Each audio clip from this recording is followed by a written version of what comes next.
비난을 넘어 생명으로 라는 제목으로 사도행전 21번째 강해 시작하도록 하겠습니다. 우리 지난주에 10장 우리가 끝부분까지 다 했는데 그 내용은 고넬료 집에서 있었던 일이라고 할 수 있습니다.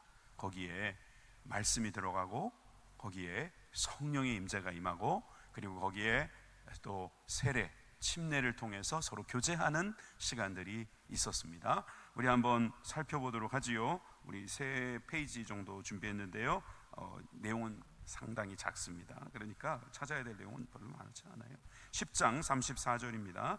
읽으면서 채워보겠습니다. 베드로가 입을 열어 말하되 같이요, 내가 참으로 하나님은 사람의 외모를 보지 아니하시고 각 나라 중 하나님을 경외하며 의를 행하는 사람은 다 받으시는 줄 깨달았도다. 아멘이십니까? 하나님께서는 외모를 보지 아니하시고 중심을 보시는데 그 중심을 보시는 하나님께서는 우리가 하나님을 사모하는지를 알고 계시고 하나님이 필요한지를 알고 계시고 하나님만이 답이라는 것을 알고 계셔서 주님께서 우리를 다 받아주시겠다는 거예요. 우리가 돌아가기만 하면 주님께서는 돌아온 아들로 생각하시고 받아주신다는 말씀을 우리는 이 고넬료를 통해서 다시 한번 확인합니다. 36절에서 또 38절입니다. 다 같이 만유의 주 되신 예수 그리스도로 말미암아 화평의 복음을 전하사 이스라엘 자손들에게 주신 말씀 곧 요한이 그 세례를 반포한 후에 갈릴리에서 시작하여 온 유대에 두루 전파된 그것을 너희도 알거니와 하나님이 나사렛 예수에게 성령과 능력을 기름 붓듯 하셨음에 그가 두루 다니시며 선한 일을 행하시고 마귀에게 눌린 모든 사람을 고치셨으니 이는 하나님이 함께 하셨음이니라. 아멘. 예수님께서 사역을 하셨기 때문에 우리가 구원을 받았다는 거죠.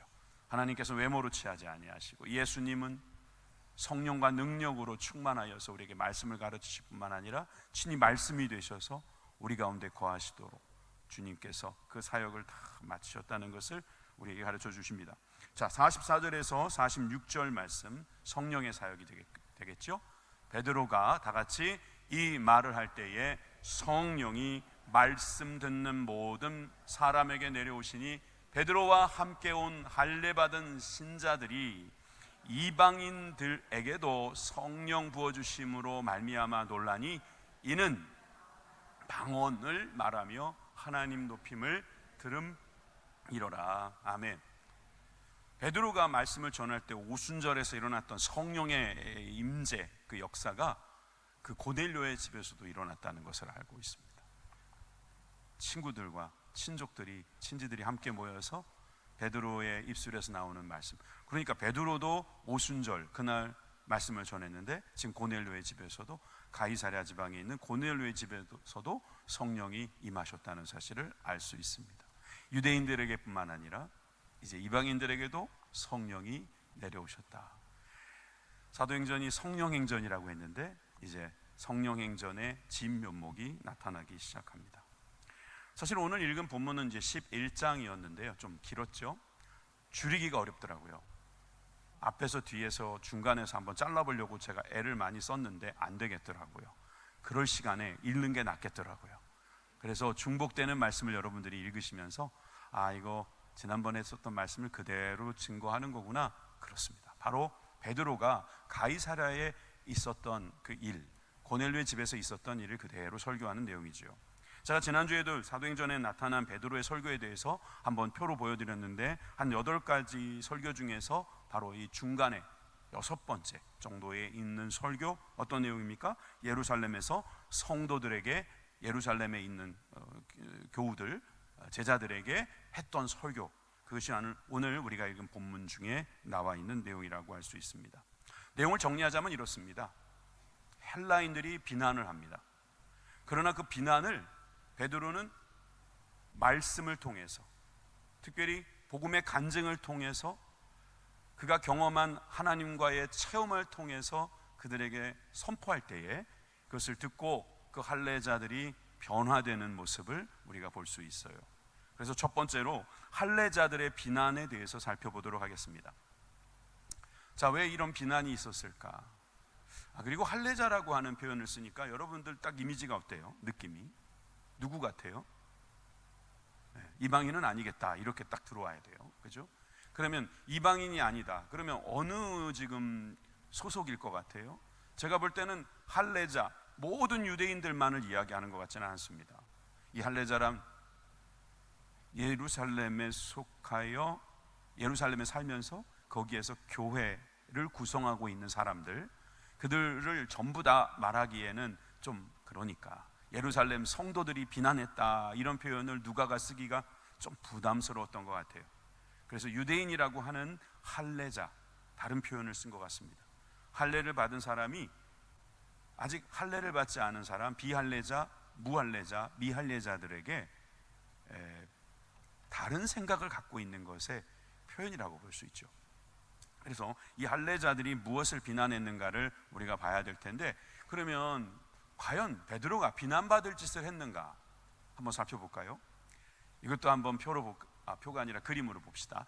우리가 지난번에 그 8장부터 우리가 돌아보면 베드로의 1차 전도 여행이 있었던 기억이 나실 겁니다. 베드로가 빌립의 요청에 의해서 사마리아로 들어가게 되죠. 사마리아에서 성령이 임하고요, 또 그 성령을 본 마술사 시몬이 그걸 살려고 했다가 큰 코 다칠 뻔했어요. 그리고 사마리아에서 돌아왔다고 볼 수 있는데, 그 다음에 2차 또 전도 여행을 이제 떠나게 될 때 루따라는 곳에 애니아라는 유대인을 만납니다. 그죠? 유대인이에요. 그러니까 거기까지는 유대지경이라고 말할 수 있는데, 거기서부터 어디까지 더 갑니까? 욥바까지 갑니다. 욥바에 가서는 또 누굴 만나죠? 다비다라고 했습니다.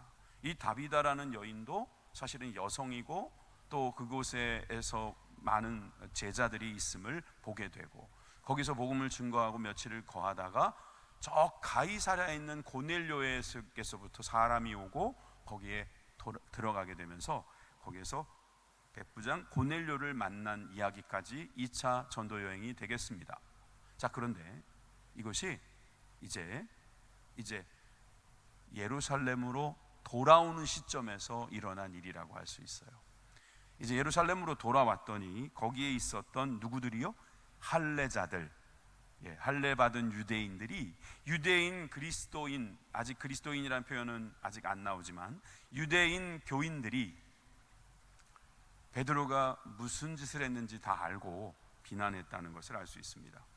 자, 1절에서 3절을 읽어보겠습니다. 유대인은 사도들과 형제들이 이방인들도 하나님의 말씀을 받았다 함을 들었더니 베드로가 예루살렘에 올라갔을 때에 할례자들이 비난하여 이르되 내가 무할례자의 집에 들어가 함께 먹었다 하니, 이유는 밝혀졌습니다.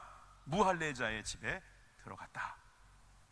할례자들이 볼 때에는 무할례자들과 어울리는 베드로는 비난받아 마땅하다.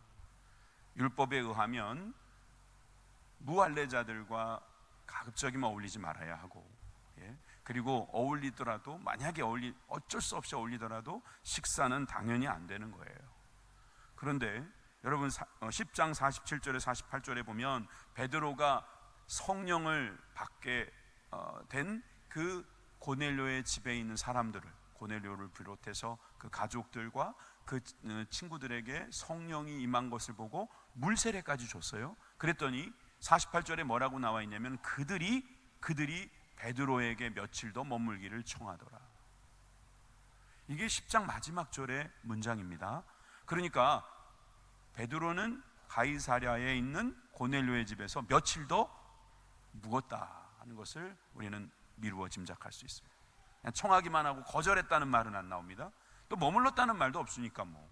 그런데 비난을 받을 정도로 지금 베드로의 주변 사람들은 다 알고 있었다면 꽤나 오래 이 가이사랴에 머물렀던 것으로 알 수 있습니다. 왜 당신은 유대인으로서 하지 말라는 일을 하는가? 그들은 자신들이 갖고 있는 지식, 그리고 자신들이 믿고 있는 어떤 그 신앙에 있어서 상대가 그것을 지키지 못할 때 비난이라는 방법으로 그 문제를 해결하려고 했습니다. 이해하려 하지 않았습니다. 이해해 보려고 노력도 하지 않았습니다. 여러분들이 만약에 이런 비난을 받으면 어떻게 하시겠습니까? 일단 비난하는 사람은 둘째치고 여러분 비난받았을 때 어떻게 하겠습니까? 베드로처럼 억울하게 비난당하면 어떻게 하겠냐고요? 베드로는 사실은 유대인으로서 이미 알고 있었습니다. 제가 지난주도 말씀드렸지만 이미 알고 있어야 될 것들을 그냥 무시하고 살았던 겁니다. 창세기 12장 3절에도 보니까 너를 축복하는 자에게는 내가 복을 주고 너를 저주하는 자에게 내가 저주하겠다고 하나님께서 약속하실 때 모든 땅의 모든 족속이 너로 말미암아 복을 얻을 것이다. 여기서 너는 누구죠? 창세기 12장이면 대충 뭐예요? 누구예요? 아브라함이죠. 아브라함, 그죠?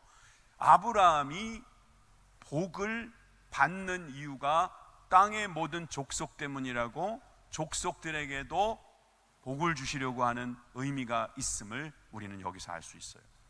땅의 모든 족속이 너로 말미암아 복을 얻을 것이다. 네가 복을 나누어 줘라. 복을 빌어 줘라. 네가 복을 빌어 주면 땅의 모든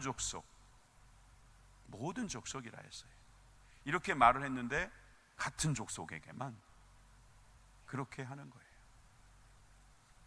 왜 저도 어렸을 적에 어린이 신문 같은 데 보면은 한 코너에 그림이 2개가 있고 이 그림을 비교하는 그런 게임인지 하여튼 놀이가 있었어요. 근데 그 제목이 뭐예요?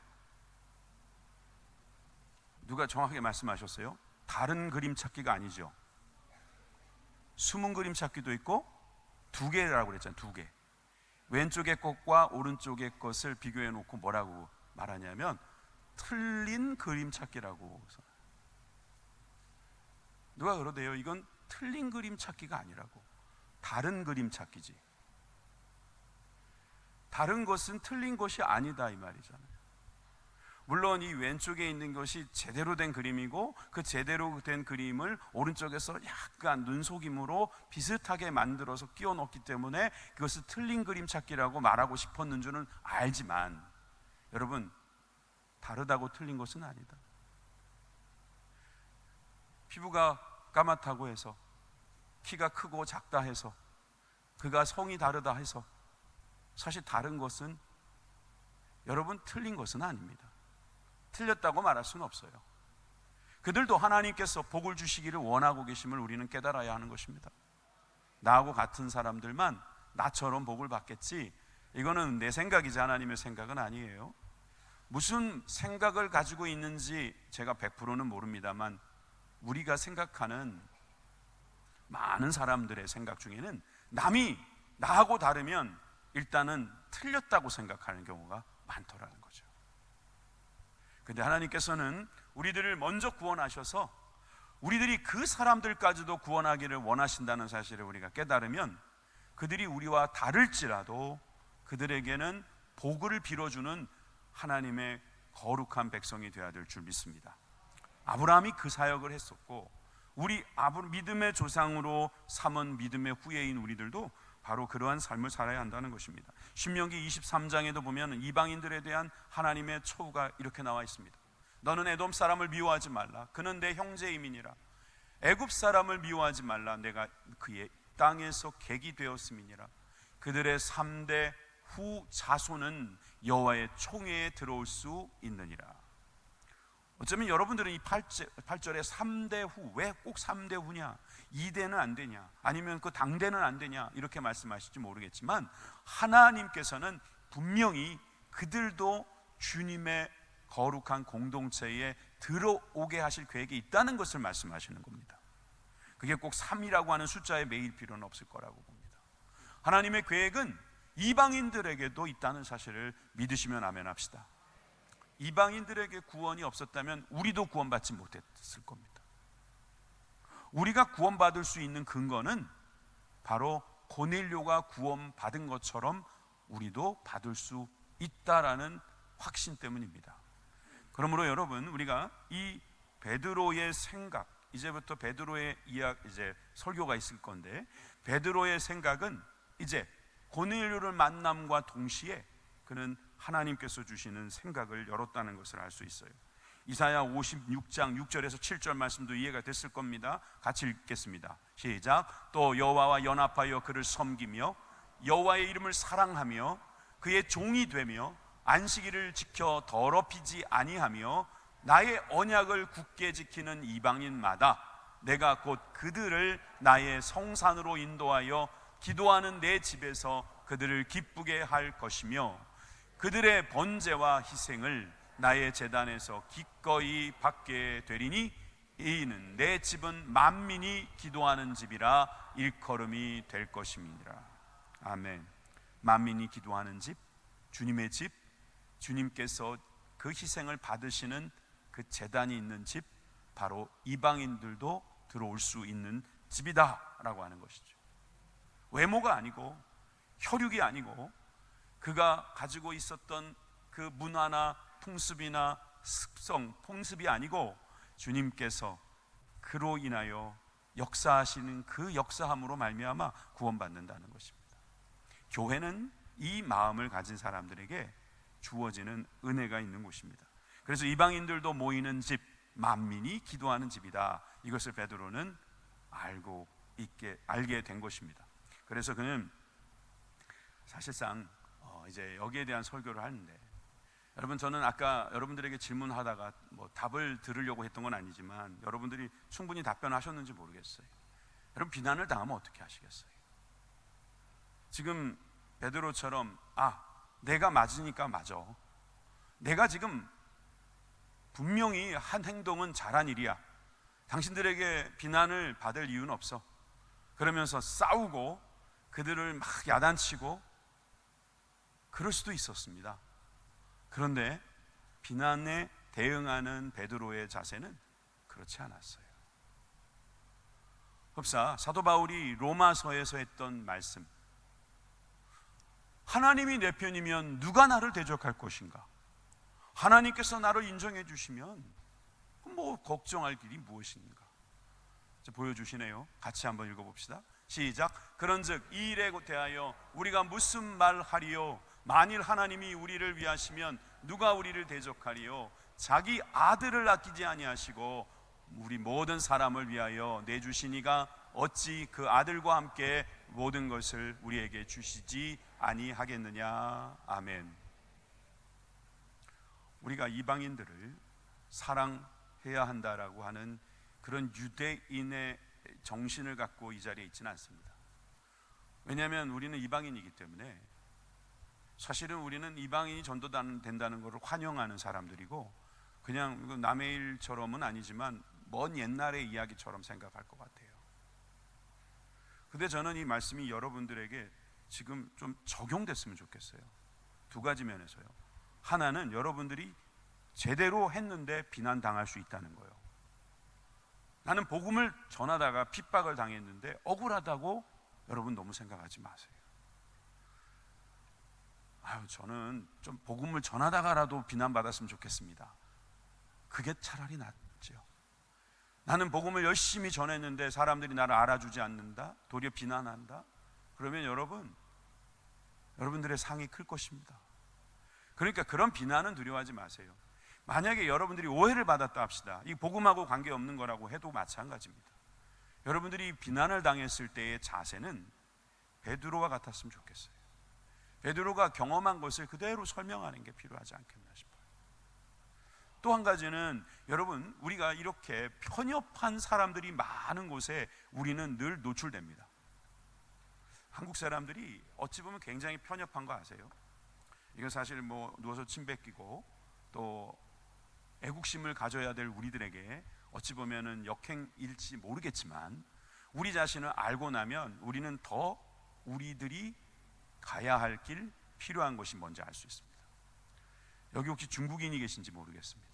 중국 국적을 가지신 분이거나 아니면 중국에서 태어나시고 중국에서 뭔가 활동을 많이 하신 분들이 계신지 모르겠어요. 우리 익주 안수 집사님은 또 중국에 자주 들어가시는데, 요즘은 좀 달라졌는데요, 그런 말이 있었어요. 전 세계의 어느 나라나 소위 차이나타운이 번성한답니다. 그런데 우리나라는 차이나타운이 거의 사라질 뻔했어요.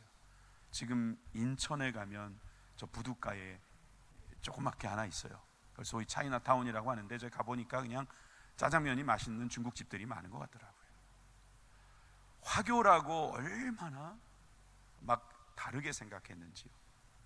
사실 우리나라 사람들이 이방인을 대하는 그런 자세는 그렇게 좋지 않았습니다. 불과 100년 전에는 한 사람의 시작이긴 했지만 그 동조하는 세력들이 많았다는 것을 알 수 있잖아요. 쇄국 정책, 그것 때문에 복음이 들어오는 게 얼마나 어려웠으며 그 복음을 받아들이는 사람들이 얼마나 많이 죽었는가를 우리는 알 수 있습니다. 사실 우리는 그렇게 열린 사고를 갖고 있는 민족은 아닌 것 같습니다. 이제는 다문화 가족들도 많고 다문화 민족이 되어 가고 있어요. 그러니까 여러분, 우리는 자연스럽게 변화될 겁니다. 그런데 어쩔 수 없이 변화되는 것이 답이 아니고 주님께서 우리에게 사랑하라고 하신 이웃들을 사랑하는 가운데 우리가 판단하지 않고 하나님께서 판단하도록 맡기는 것, 이것은 우리들이 복음대로 살아가는 데 있어서 매우 중요하다는 것입니다. 여러분, 신앙생활 할 때 사람들이 다 옳게 말하는 건 아니에요. 그러니까 비난에 괜히 기죽지 마세요. 또 여러분들이 잘못됐다면 그 비난을 달게 받으세요. 그러면 되잖아요. 그리고 미안하다, 죄송하다, 고치겠다 말하면 되는 거예요.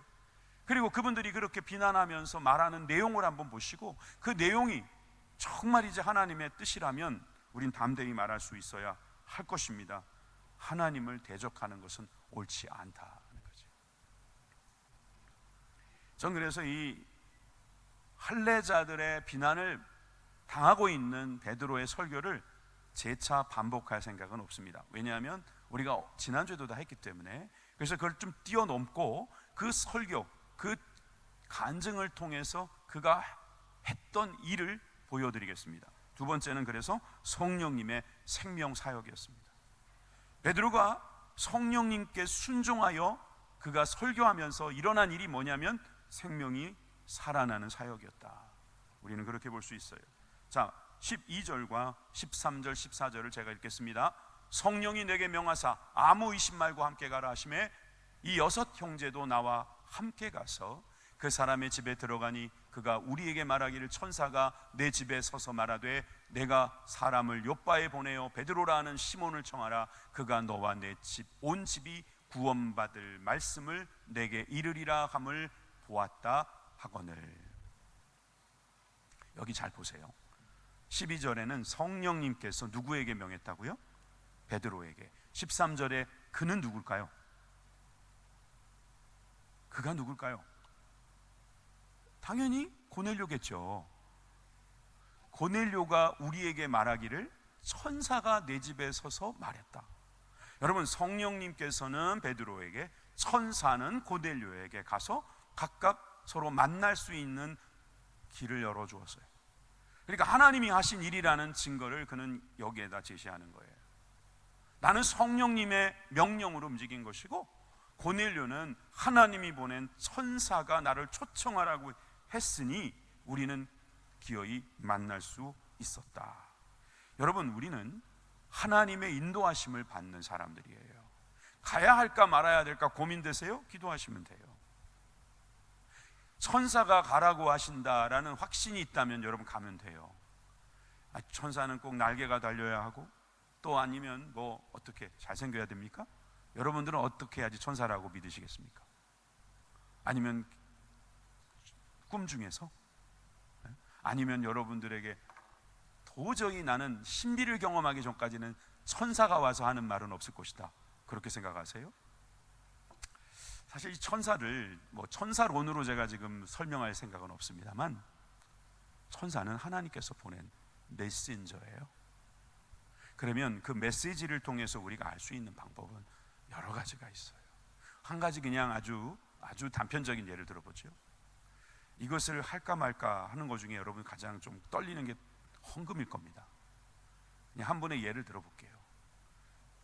이분이 고민이 됐답니다. 그냥 하는 말 같지 안 들리더래요. 담임 목사가 이야기하는 게. 그 이야기를 듣고 고민이 되더래요. 여기 보니까 다 고민하신 건 아닌 것 같더라고요. 그분하고 몇 분만 고민했는데 이분은 고민 끝에 가지고 오셨어요. 뭘요? 헌금을 가지고 오셨어요. 하나님께서 목사님을 통해서 가르쳐 주신 거니까 이건 제가 하나님께 드려야 된다는 생각이 들었습니다. 그리고 옥합을 깨뜨리는 큰 돈을 가지고 오셨더라고요. 저는 그런 경우를 많이 봤습니다. 천사는요, 여러분들이 잠자고 있을 때 꿈에 나타난 날개 달린 흰 옷 입은 그 남자인지 여자인지 그런 사람 아닙니다. 천사는 지금 이 시대의 천사란 하나님께서 우리들에게 깨닫도록 만들어주시는 그 어떤 대상도 다 될 수 있습니다. 심지어 옆에 사람도 여러분 천사가 될 수 있어요. 물론 때로는 악마도 될 수 있습니다. 네. 정확하게 말하면 천사 같은 역할, 악마 같은 역할이지만 그렇잖아요. 여러분들이 왜 그렇게 힘들어합니까? 진짜 천사가 나타나서 여러분을 힘들게 합니까? 여러분들을 왜 그렇게 소망으로 가득 차게 만드십니까? 예, 성령님이시죠 뭐. 근데 그 성령님의 역사는요, 사람을 통해서도 일어나더라는 거예요. 내가 읽고 있는 말씀이 있는데 그 말씀 속에서 아, 이거구나 하고 내 고민이 풀리는 거예요. 또 제가 아는 어떤 분은 극동방송을 맨날 들으신대. 그러니까 극동방송을 듣다가 야, 이거 내가 궁금하게 했던 거 목사님이 말해 주시는구나, 이거구나. 아, 그래가지고 막 간증하시는 걸 봤어요. 다 좋아요. 천사나 성령님이시나 여러분 우리들에게 가르쳐 주실 때 이거를 깨달을 수 있으려면 내가 이 문제에 대한 관심도 있어야 되겠거니와 이 문제에 대하여 하나님은 뭐라고 말씀하실까, 여기에 대해서 관심이 있어야 된다는 거죠. 설교도 그런 겁니다. 그냥 오늘도 이 시간을 잘 지키면 하나님 기뻐하시겠지, 그렇게만 생각하지 마시고 오늘 이 설교에서 하나님이 나에게 주시려는 메시지는 뭘까? 없네. 그러면 여러분 헌금송도 보세요. 헌금송에서도요 은혜를 받을 수 있어요. 헌금 기도를 통해서도 은혜 받을 수 있고요. 여러분 설교에서 못 들었다고 하면 여러분 설교 본문을 가지고도 받을 수 있어요. 성령님께서 천사를 통해서 여러분들에게 말씀해 주신다니까요. 그거를 못 듣는다면 여러분 도대체 어디 가서 들으시려고요? 용하다는 권사님께 가서 예언 받으시려고요? 교구장님이 그렇게 막 이렇게 무서운 얼굴로 하나님께서 이거 안 하면 안 된다고 그랬다고 막 이럴 때 그때 두려워하시려고요? 제발 그러지 마세요. 여러분 우리는 하나님께서 담대함을 주셨어요. 자유를 주셨단 말이에요. 예수님께서 그것 때문에 피 흘리셨는데 그거 어떻게 우리가 그것을 마다하겠습니까? 그러니 우리는 지금 이 베드로처럼 그렇게 담대하게 말할 수 있어야 돼요. 난 성령의 감동이다, 그는 천사의 명령이었다, 그렇게 말하면서 하나님의 인도하심을 받았다고 말하면서 그는 당당하게 성령님의 사역을 계속해서 이야기합니다. 15절입니다. 여러분 목소리로 함께 읽읍시다. 시작.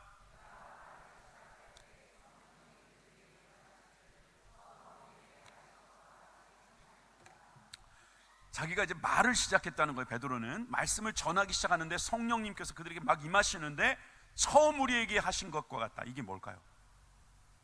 처음 우리에게 하신 것, 예수님이 떠난 후에 처음 자신들에게 일어난 성령의 사역이 언제 사역이에요? 알면 빨리 아는 척 하세요. 오순절날 일어났던 그 다락방에서 일어났던 처음 우리에게 하신 그 성령이 그 집에도 일어나더라. 막 이렇게 그들에게 간증을 하는 거예요. 할례자들이 앉아서 지금 듣고 있어요. 베드로가 무할례자들과 밥 먹은 거에 대해서 기분 나쁜 그 할례자들이 지금 베드로의 말을 그래도 듣고 있는 겁니다. 그랬을 때 성령의 사역이 계속 강조가 되고 있어요. 예수님께서 우리에게 가르쳐 주신 말씀도 생각난다고 16절에는 또 이렇게 말하죠. 16절 17절에는 내가 주의 말씀에, 여기서 주의 말씀은 예수님께 직접 들은 말씀이겠죠. 요한은 물로 세례를 베풀었으나 너희는 성령으로 세례를 받으리라 하신 것이 생각났더라. 오순절 날뿐만 아니라 고넬료의 집에서도 예수님이 하신 그 말씀이 생각나더라. 그런즉 하나님이 우리가 주 예수 그리스도를 믿을 때에 주신 것과 같은 선물을, 성령님을 그들에게도 주셨으니 내가 누구기에 하나님을 능히 막겠느냐. 전 여기서 밑줄 긋고 싶은 부분이 있어요. 내가 누구기에, 할례를 받았으면 받은 거지. 내가 누구기에, 내가 유대인이면 유대인인 거지. 내가 누구기에, 내가 예루살렘 교회에 뭐 한 자리 한다고 하지만 내가 누구기에 하나님을 능히 막을 수 있겠느냐.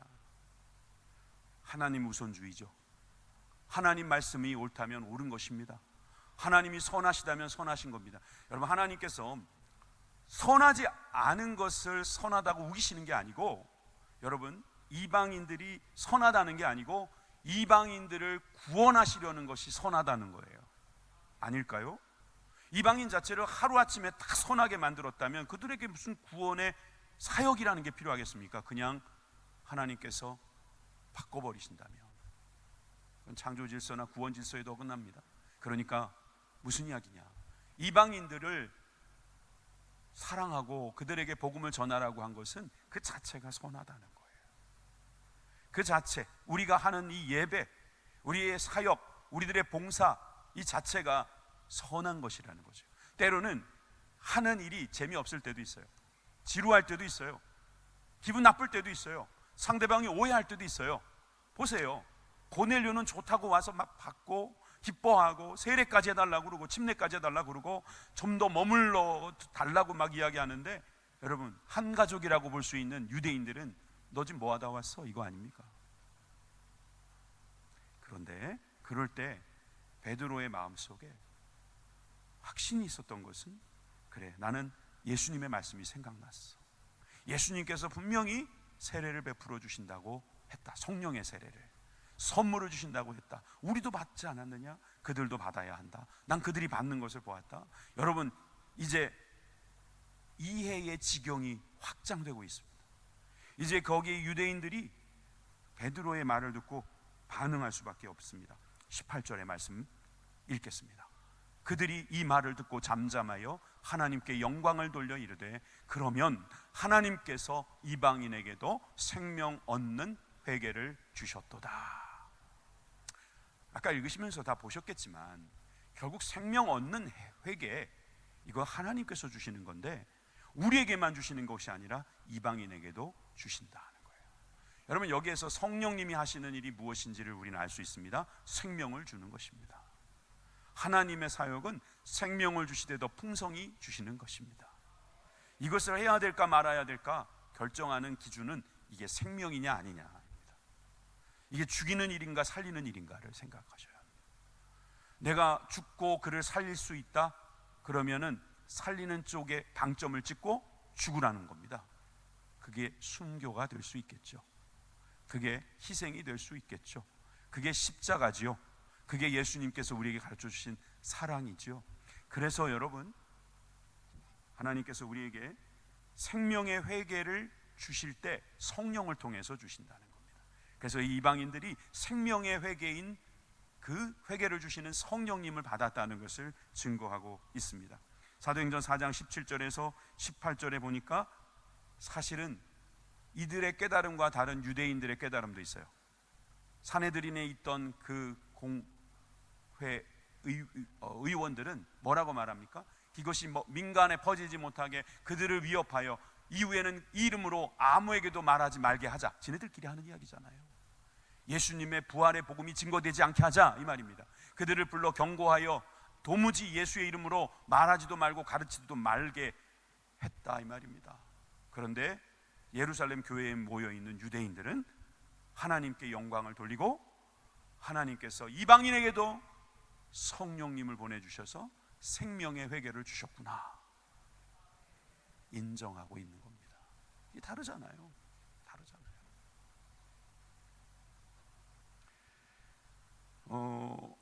사실 우리 교회가 40년이 넘다 보니 이제 곧 반세기를 맞이하는 우리 교회는 이미 여기에서 신앙생활을 해도 시작했어도 지금 중년의 나이에 들어가는 분이 계실 정도입니다. 그러니까 이 교회가요, 세대를 지금 교체 중에 있을 수도 있고 벌써 2번의 교체가 지났을 수도 있어요. 빠르면. 이런 가운데서 우리들에게 일어난 특징이 뭐냐 하면 기존에 있었던 여러 가지 분위기와 새로운 분위기의 만남입니다. 실제로 젊은 사람들이 연세 드신 분들하고 젊은 분들하고 같이 계시는 자리에서는 아무래도 젊은 분들이 어려워합니다. 그럴 때 연세 드신 분들이 정말 배려하는 모습이 보입니다. 그 보이는 모습에서 젊은이들이 그 자리를 찾을 수 있어요. 사실 세대가 다른 경우에 한 자리에 모인다는 것은 여러분 세상에도 나가보셔서 아시겠지만, 살고 계셔서 아시겠지만 쉬운 일이 아닙니다. 가족들도, 피를 나눈 가족들도 각기 자기 방에서 행동하고 각자 자기 취향이 뚜렷합니다. 그런데 교회라고 하는 것도 어쩔 수 없는 거예요. 결국 우리가 서로 이해해주고 열어주고 그래야지 구원받을 수 있는 거예요. 원래 이렇게 하는 겁니다 라고 하면서 이후에 오신 분에게 자꾸 가르쳐 주다 보면 이분들은 원래 그런 게 어딨냐고 또 생각할 수도 있어요. 이 이야기는 교회의 단편적인 신앙생활만을 이야기하는 게 아닙니다. 우리가 계속해서 우리 교회의 빈자리를 만들고 하나님께서 그 빈자리를 통해서 새로운 영혼들을 구원하려는 계획이 있음을 우리는 깨달아야 할 것입니다.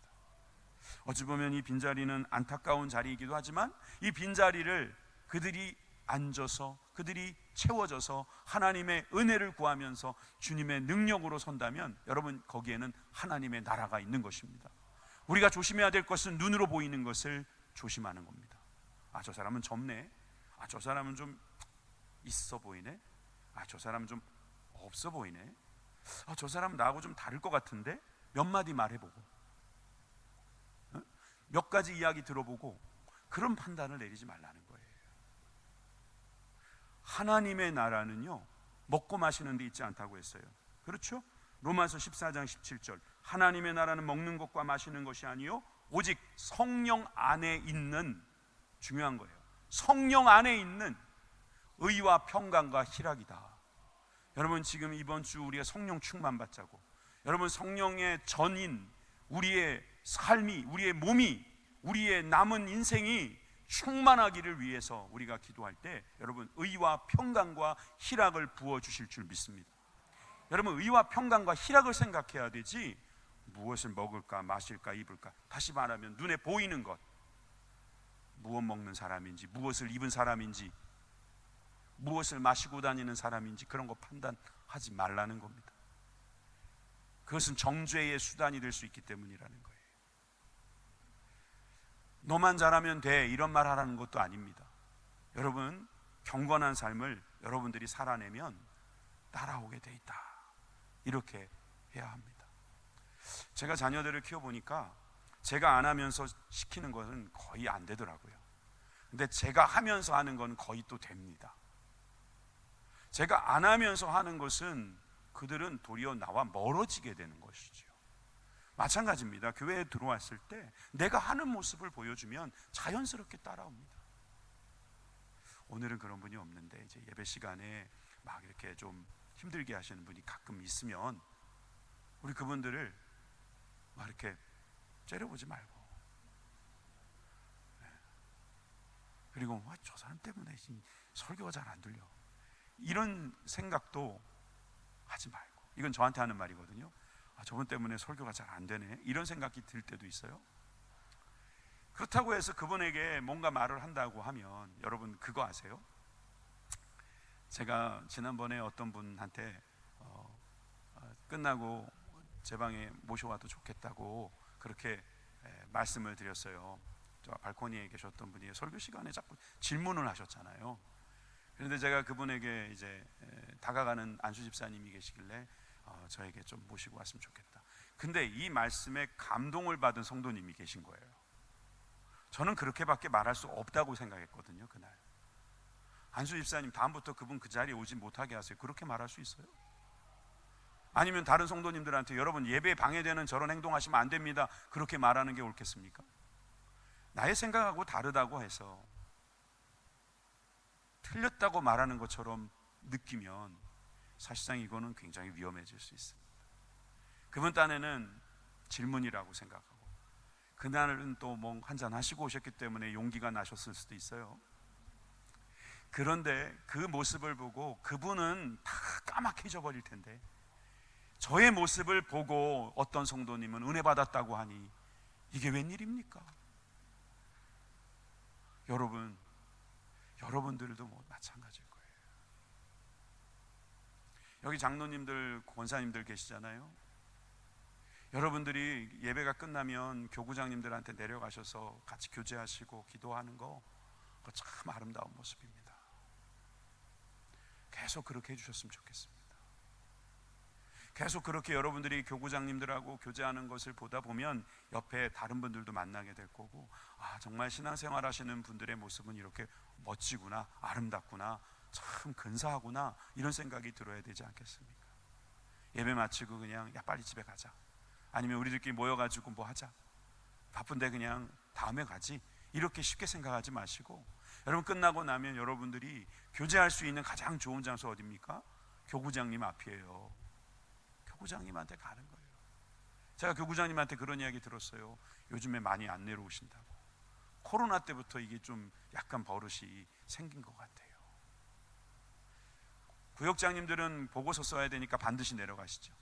장로님들 중에는 이제 구역장을 내려놓으신 분들이 계시지만, 제가 장로님들, 은퇴 장로님들까지 포함해서 강력히 부탁드립니다. 예배 마치는 즉시 교구장님들과 내려가셔서 기도로 교제해 주시기를 바랍니다.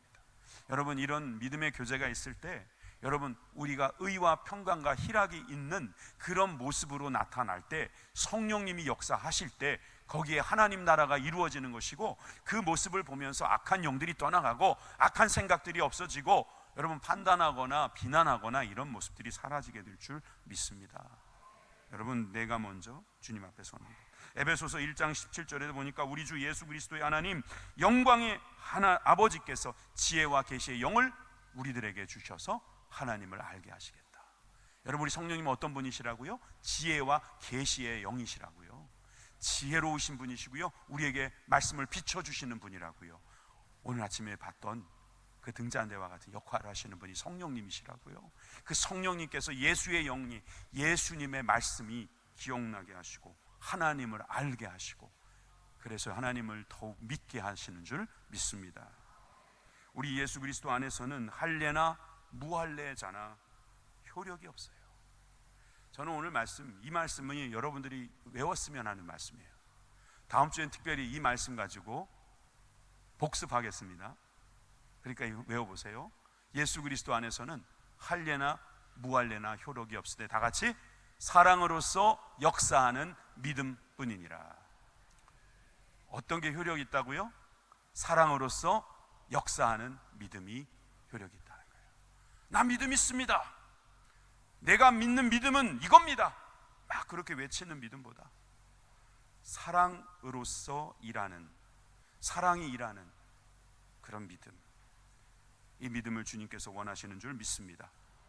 베드로의 설교, 예루살렘 교회에서 했던 설교를 여러분들이 보셨고 들으셨는데, 여기에서 우리는 성령님의 사역을 만났고 또 우리들의 교회에서도 일어나야 될 일인 줄 믿습니다. 기도하겠습니다.